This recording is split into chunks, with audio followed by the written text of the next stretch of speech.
planet recording studio मुहे दर्द दो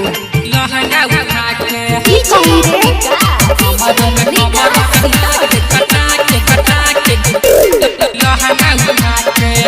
मुहे दर्द दो नचले तुझेला छोरे यादव टिकट होला तो हम चलै छै चल छै गोला अच्छा कि कोने कमर में कमर सटा के गेना त छोड़ी लहंगा उठा के कोने कमर सटा के गेना त छोड़ी लहंगा उठा के नचले तुझेला छोरे सोहनी टिकट होला तो हम चलै छै चल छै गोला सीना से गे कोने सीना से ओढ़नी हटा के गेना त छोड़ी लहंगा उठा के कोने कमर सटा के गेना त छोड़ी लहंगा उठा के मुहे दर्द दो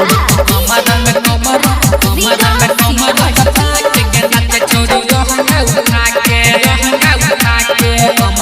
कमर सटा के की कहली रे चोली पर यादव जीत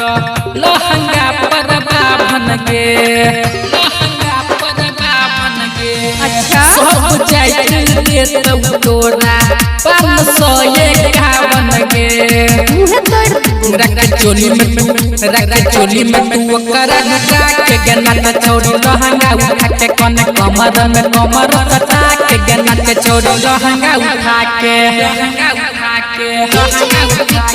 की कहली रे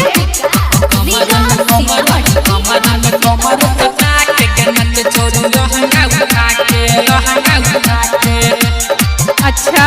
तोहर जवानी के छौ बोल न कते रे टगे